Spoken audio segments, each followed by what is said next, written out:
They were shoving chickens on this Bedford van. They were shoving goats. They were shoving everything.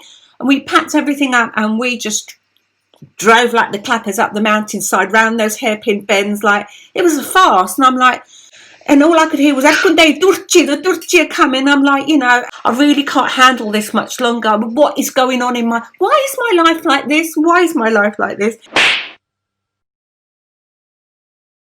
Hello guys, George Anastazi here, and welcome to the second part of this two-part interview series with Helena Sage, a London Cypriot that lived through the Turkish invasion of Cyprus. Now, if you haven't seen the first part of this interview, then be sure to check that out first. I'll link it up here and also down in the description, and then come back over and watch the second part here. Now, in the second part of this interview, Helena's going to be giving us the intricate details of what she went through during the most tumultuous phase of the invasion, the bizarre normality that ensued after, and how she developed as a person as a result of going through this. She also tells us about how she feels about the Turks now.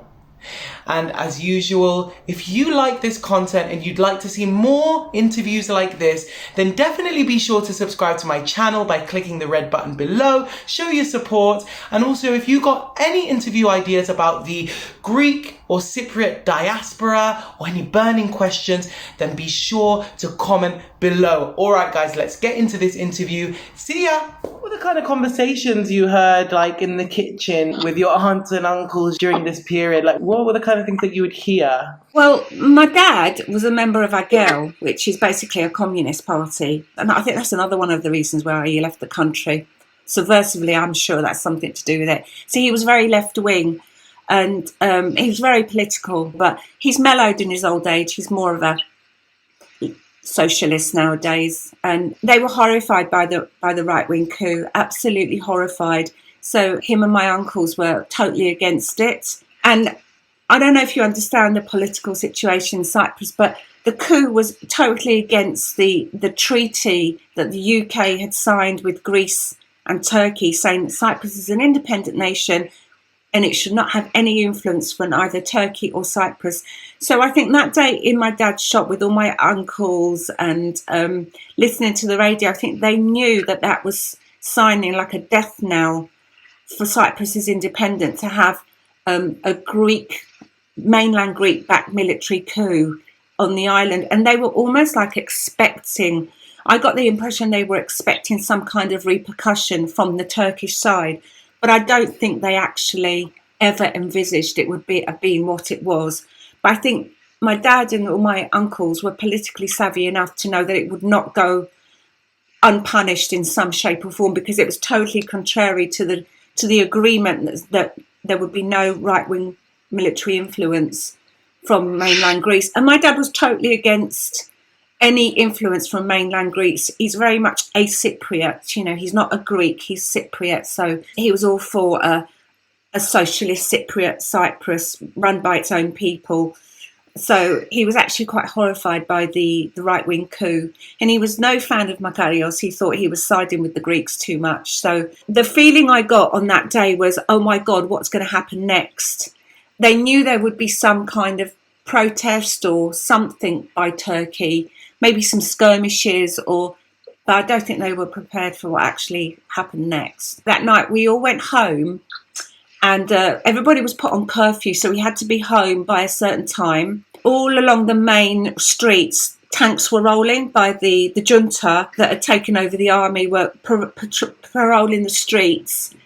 And I remember, because our house was a second floor house with a field opposite it and then a main road. Around about 9 o'clock, the tanks started rolling.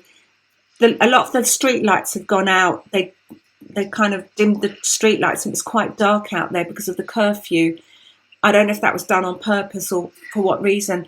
And then all of a sudden, there was this amazing battle of the tanks just rolling down the street, firing at us. And I remember a few stray bullets, because our house was quite high up, a few stray bullets just firing onto our house and shattering some of the windows.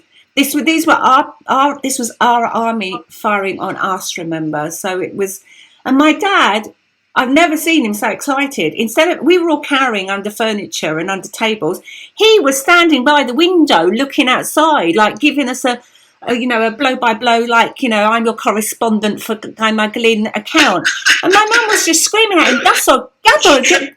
He was kind of like, oh my God, I'm living through history. And like, I just thought, lunatic, you're now going to get shot, kind of thing. But that was really scary. My little sister was so petrified. I just remember her being so petrified. And basically we were for days, we were on house arrest. We just didn't leave the house. We didn't, there were soldiers patrolling the streets. And if you wanted to go and get groceries, you had to, basically show some ID. So my dad would go out. These were our own people, remember? And I was just like, oh, bloody hell, why are we not in Harrow, in our little semi-detached house, watching, morning TV, cartoons like we used to, okay, when is this nightmare going to end, kind of thing. Oh, little did we know what was coming next. Oh. You told me another story when you were on the beach and you saw, like, ships coming in. So what followed the coup was obviously the Turkish invasion. So there we were, I think it was a week or so later after the coup d'etat. There we were under house arrest, basically. And so our house was in Gamagli, which is a place just outside Nicosia. And you could see the Karinya Mountains. It faced Karinya in the mountains. Now the mountains range that if you go to Cyprus, you see the half moon and the star on. We faced that, basically. That was our view from our kitchen. So we woke up one morning and we saw helicopters and parachutists, and then the radio was like, we all stood there like, what is that? And then we turned on the radio and it was like, everybody run from this part of Karinya, Nicosia, Turkey has invaded Cyprus. So fantastic. On top of it all now, we'd been invaded by the Turks. Excellent. So we grabbed all our bits and we went further into Nicosia, which is where my grandmother's house was. My grandmother was bedridden. My auntie wouldn't leave her. We all hid in a basement in a Boligadigia block of flats nearby until a lot of the main invasion was over. And then we kind of entered into this sort of like unsettled peace where ceasefire, we entered this ceasefire where a lot of the street skirmishes that have been going on stopped. We stopped hearing guns and shooting at night. And my dad, brain box, he goes to us. My grandmother on my mother's side, they lived in Xero, Morfu. Her village is up in the mountains, but my auntie had taken that house. So my dad goes, I'm going to drive you all to Morfu. You'll be safer there. Okay, we thought. He goes, I'll stay here. I'll pack the house up so we can all leave. And my mum was going to him, why can't we leave from Akrotiri like the rest of the intelligent people who'd already looked? He goes, no, I've got stuff. I've got, I want to wrap the business up. I'm not leaving with nothing. I'm not leaving penniless. I refuse to. So anyway, we went to Morfu, which was lovely because my grandmother lived in a miner's house on the beach. It was beautiful, in a eucalyptus forest. I don't know if you know the area very well, but they lived on this pebble beach. It was a eucalyptus forest, the miners' houses, and then the beach. And for a couple of idyllic weeks, from about the middle of July until middle of August, I think the anniversary of the invasion was a couple of days ago. Actually, the Morfu invasion. My cousins and I and my sisters, we were all, we used to have breakfast and we used to run onto the beach and we used to just play or swim or whatever. And then one day when we ran out down there after breakfast, we were looking at the horizon, of the beautiful blue sea. My cousin, who was roughly the same age as me, is going, they're boats. And I go, big boats, huge, like they were battleships basically, and there were people coming off them in dinghies. I was intelligent. I go, that's a Turkish flag on that boat. So I go, Dagis, run and get somebody. My Uncle Nigo, he of the guns under the bed, was around because he drove one of those Bedford vans, the big ones, the big Bedford vans, the old-fashioned Bedford vans you get in Cyprus. He used to drive them from Morfu to Galbano Yodis and then up to Brodromos. And He came onto the beach. He looks like Lee Van Cleef from have you ever watched The Good, the Bad and the Ugly? No, I haven't. Some of your older listeners will know. He used to smoke a roll up, and like his eyes were like this. And he used to say very little, but he had that look. And he goes, Bamen, fefkumen, adeg, liora, come on, we're going quickly. So like they were shoving chickens on this Bedford van. They were shoving goats. They were shoving everything. And we packed everything up and we just drove like the clappers up the mountainside, round those hairpin bends. Like it was a farce. And I'm like, and all I could hear was the Turchi are coming. I'm like, and I'm just like, my mum goes, how are we going to tell your dad? He thinks we're in Modford. He's going to be worried. And I'm like, I really can't handle this much longer. What is going on why is my life like this? Why is my life like this? So we went up to the village, to Galabano Yodis, to my auntie's beautiful, beautiful house. She's got this lovely house stuck on the side of a mountain. And we stayed there from August. And that was actually quite idyllic. We were very safe up there. But my dad and my older sister were still in Nicosia. And for the next few weeks, we had quite an idyllic existence with my auntie up there has 6 sons and 1 daughter. So I had 6 boy cousins to play with. So that was nice. That was a good summer after that. But every now and again you'd hear of a battle down in the Turks actually came as high up after that invasion as Lefka, which is the village below my mum's. So there was always a few moments that summer where you heard of some skirmishes and some battles going on in the lower villages, and you were worried that they would breach and come up and get you. And then if you kept going up and up and up, you'd end up in Drodos with nowhere else to go except jumping off the edge of the mountaintop. So, there was a bit of worry. But I actually remember the rest of that summer as quite idyllic. Walking up to the Somas and buying bread with my cousins. My auntie taught me how to milk the goats. We went down to the Frakti. There's a dam there in the village, and we used to go fishing. We used to make our own fishing rods out of bamboo sticks, and at night we used to steal out the house through the windows, and we used to peel the fluorescent stickers off the road, the cat's eyes, and put them on our watches and shine torches onto them. I did a lot of things that summer that a Londoner will never do, kind of thing. So my dad came up to find us and said that he'd booked a passage for us from Limassol docks to Piraeus, and then a flight from Athens to Salonika, and then we had a short break, and then we flew back to London.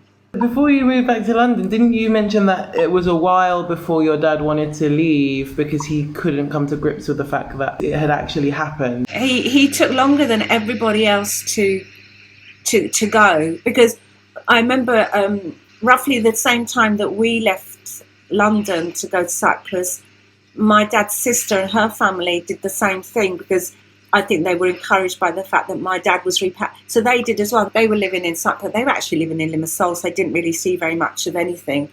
But the minute the invasion happened, they were on a flight from Akrotiri with every English person and every expat, and they just left 2 days after the invasion. They left. So the invasion happened in July, and we didn't actually leave until October, I think November. We came to London. I remember it being very cold and very wet and nearly Christmas, So my dad just wouldn't believe that the English wouldn't do something about it and make the Turks, go back. Or he just didn't believe there wouldn't be a peaceful settlement. Another thing my dad got wrong. But anyway, there you go. Was there kind of a lull at all once it had all happened? What was the atmosphere like before you left? Did anything change in the atmosphere? There was bizarre normality. There was from the when the Moscow invasion happened to after that, there was a bizarre normality where life kind of went on. My sister, by then my older sister, who was 16, she worked in Woolworths, that was considered the Harrods of Cyprus at the time. It was in the middle of Nicosia. And they were open for business as usual. She worked right up until we left. Yeah, so a bizarre kind of normality. The sumas started baking, the shops started opening, and there was a kind of comfort. The people who hadn't lost anything went back to their jobs if they could.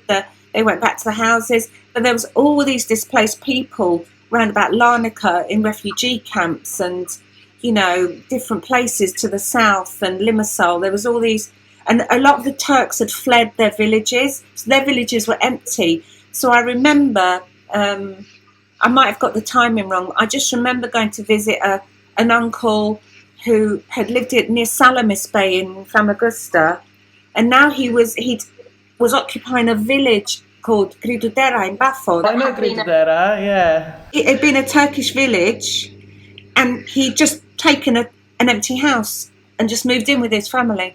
And we went and I can't remember if it was that summer or the summer after, because we went back the following summer just to visit a few, you know, people that we were worried about. From London and he was living in Gridudera, lovely village. Spent a nice summer there.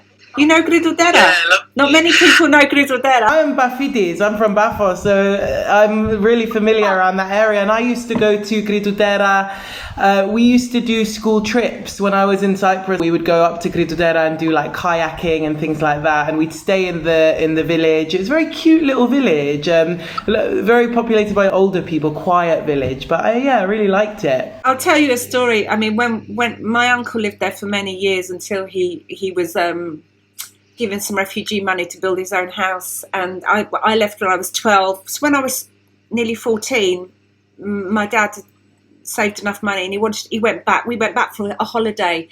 We stayed in Gridudera for 2 weeks, and I wanted to kill myself at 14, 15. I wanted to kill myself. I thought, what is this godforsaken place?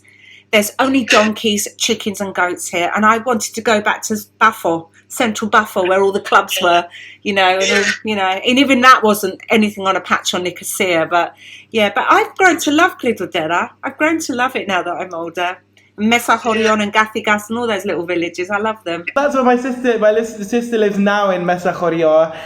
Gathigas, beautiful, really beautiful villages in that area. My older sister met somebody in 1978 at Bafidi. We were visiting this uncle in Gridudera, and my older sister met somebody, married him, and she's lived in Bafo ever since. Bafo's like become my second home since 1979. It gets a little bit, for me, I feel like everybody's in everyone's business. It gets a little bit too small for me. I'm an old lady. I'm 16 too. When I go, I'm 58, so I'll be 60 when I go. I just want to live in my little house with my pool in, I know, Dala or somewhere like that, so, or Tzada. I love Tzada as well. Yeah, so back to the war ending and then you moving back to the UK. What was it like adjusting? It must have felt like you were leaving like a nightmare behind you. I remember being on that boat from Limassol to Piraeus. And I was over the moon. The dolphins were following the boat. I wore the same clothes for 2 days. I stank, but I was as happy as a pig in poo. I'm going home. I was so happy. So happy. Really. It's like I see the Bedrabiso. So I threw a stone behind me. I thought, that's it. I'm finished with Cyprus. So look at me now. But so I was really overjoyed. And then we came to London, and my dad stayed with his brother. I stayed with an aunt that lived in Hayes for a little while, and then my dad actually then joined the chip shop business.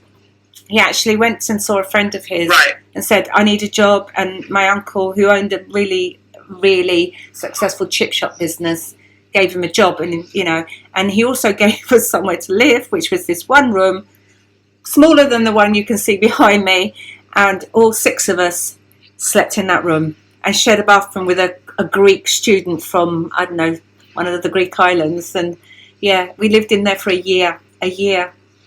My parents on the bed, on the mattress, and the 4 of us girls on the floor, and the smells of the chip shop coming up from the window. And I went back to my old school, and I was overjoyed to go back to my old school. Met all my old friends. Where have you been, Helena Sage? Oh, I just went to Cyprus for a couple of years. and that in that kind of sense, I was just felt like saying, "You haven't got a clue what I've been through." Kind of thing. I picked up my studies really quickly. I got into the comprehensive system had kicked in by then, so I didn't go to grammar. And my dad wouldn't have let me go anyway because I would have had to get the tube to Watford. And he said, "No, you are not going on the tube. Dangerous." And so I got into I picked up just like that, and I was. You flourished in the UK. Yeah, I did. Well, I did really till it all went a bit peaked on when I was about 18 again. It seems like your dad always had odd jobs. Did your dad ever find stability in the UK? Yeah, I mean, he learned the fish and chip shop business with my uncle, and he then managed a business for somebody for many years, did really well, and then he opened his own business, and that's when he really did well. I can honestly say my dad went back home 20 years ago now with plenty of money. Bless him. Yeah, bless him. Yeah. Married all his daughters off. Big fat Greek weddings for all of them except for me, because I'm always being a bit odd. And yeah. Did they do Broxenia? No. Well, they couldn't with me. I was just too rebellious. I ran away from home, so that's another story. No, well, the only kind of Broxenia would have been my older sister, really, but she'd seen him, But no, all my other sisters, they've all married Greeks, English Greeks, but that's just coincidental. That was just coincidental. It's funny, for all my dad's village traditional attitude, he never believed in that, because I think he and my mum met and ran away together against my bapu's wishes. He didn't believe in that, and he said, as long as you marry a Greek, I don't care who you marry. And you didn't even do that. Couldn't even do that. But with all of those adjustments, crazy past, did you feel like there was ever a point as you were growing up where you rejected your culture or felt like you didn't want a part of it and, I'm English? Or have you always felt like it's been a part of you being Cypriot? I'll be honest with you, I've always felt quite stateless. I've never felt English, and I've never felt Cypriot. I feel more Cypriot now I'm older. But I always felt I never belonged anywhere, really. I think every Greek Cypriot will say that to you. They've always straddled two universes, and it's very, very strange, because just my name, my maiden name was Santifianos, which isn't even Greek. It actually means Fiona I think it's Venetian from what I've looked into it. Fiona is a grape, it makes wine, and Santa means to be canonized. So I'm named after a grape that makes wine that is very famous in Italy and grows in Greece a lot.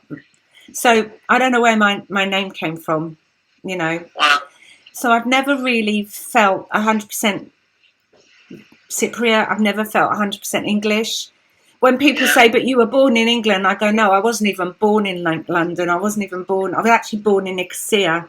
My father had to patriate me because I was born in Cyprus after independence. So if my dad hadn't done that, I would have the same issue that some of the Windrush generation would have had.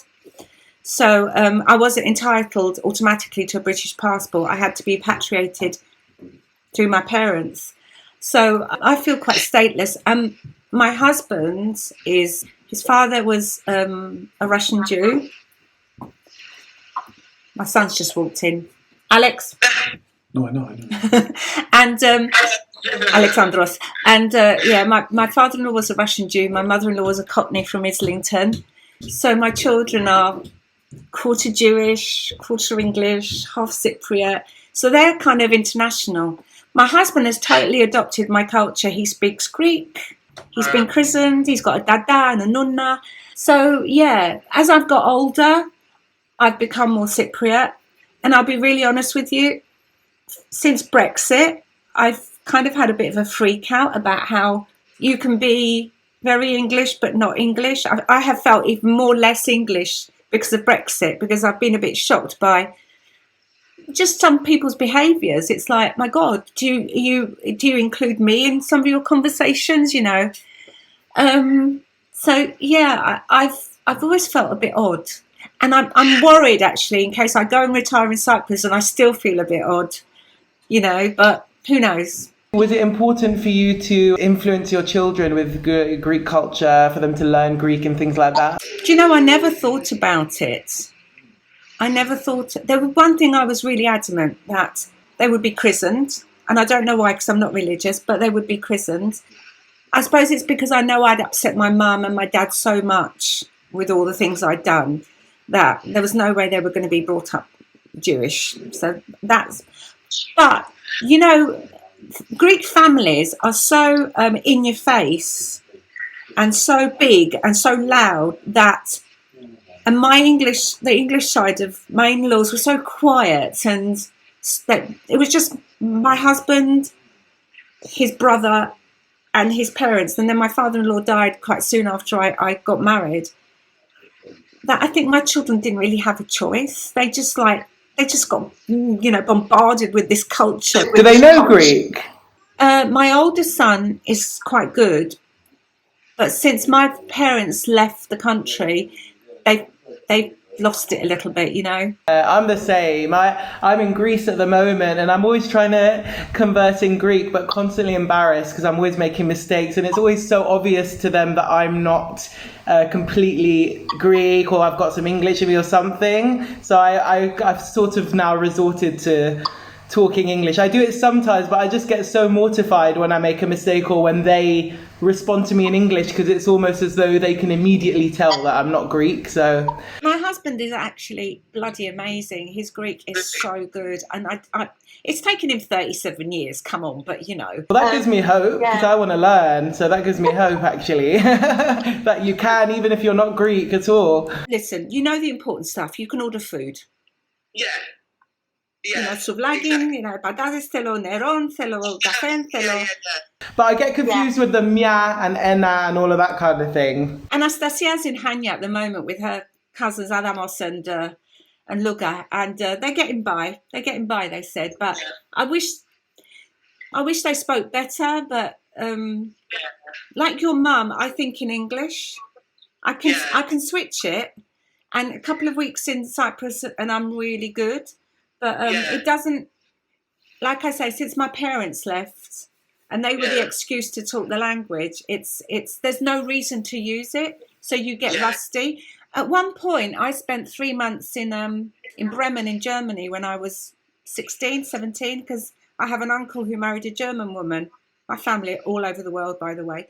My German was really good. In those 3 months, my German was amazing. I really could communicate with my cousin and her friends, but I've forgotten it now. So if you don't use a language, you just forget it. And one other thing I wanted to ask you, I'm curious about, is when I say to my mum, like, so once I went on holiday to Turkey, or it was a school trip to Turkey. I said to my mum, oh wow, I really enjoyed it, because obviously I'm from a generation where we weren't really directly affected by the war or anything like that, so it's less of an issue for us. Obviously, I do have a bit of like I feel a bit iffy when I hear the Turkish language, and obviously things I've heard my parents talk about Turks, because what they've been taught by their parents. My mum says, when I say you should visit Turkey, she's kind of come around now a bit more and said, oh, maybe I will. But before, maybe about 10 years ago, she'd say like, oh, no, I just couldn't, knowing what they did to my dad, knowing what they did to the village and all that, knowing, the pain that they put, I just couldn't. Do you feel that way? Yeah, I do actually. About mainland Turkey, I do. I really, really want to visit Constantinople because I'm a bit of a history buff, so I'd love to just go and see it, I remember, where was I? I was in some European city, and I remember I heard the call to prayer, and I turned around to my husband and I said, God, that makes my blood run cold, because it just reminded me of, the months after the invasion when we would be walking in the streets of Nicosia, and just to taunt us, we would hear the call to prayer, just to say, ha ha, we're here.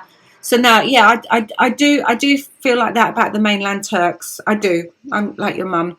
But there is a but. When my dad's best friend was a guy called Ossi. My dad was had a bit of a rat pack, this guy, Uncle Louis, that gave him the work and whose shop we lived above. And they all owned businesses on this little high street. And my Uncle Ozzy, who was a Turkish Cypriot, he owned the Wimpy Bar, if you remember Wimpy Bars. And he was just the most wonderful, lovely, lovely man. And I called him Uncle Ozzy. And, you know, we played with his kids. And my dad and him, he lent my dad money. He helped my dad out. And when I ran away from home, he was the one that talked my dad round and said, you know, she's your daughter. You've got to love her. You know, she's a lovely girl. Meet this guy. He might not be the horror that you think he is. It was my Uncle Ozzy that basically saved my arse, you know. And I adore him. He now lives in northern Cyprus. My dad lives in Nicosia, and they meet. So on a personal level, with the Turkish Cypriots and all the lovely Turkish Cypriots in North London, not a problem. But the mainland Turks, I have a problem with, you know. Yeah, and what's happening at the moment as well. I don't know if you're politically aware. Nah.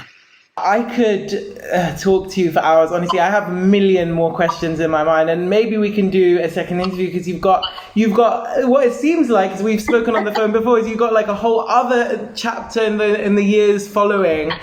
That is really fascinating as well. So maybe we can organise another interview, but it's been I cannot explain how fascinating it's been hearing your stories, and you paint pictures of your experiences so beautifully. So thank you. I really appreciate you sharing those stories. They're priceless, and I'm sure people watching are going to be fascinated as well, especially all the Cypriots all around the world. So thanks so much. Oh, thank you, George. Lots of love.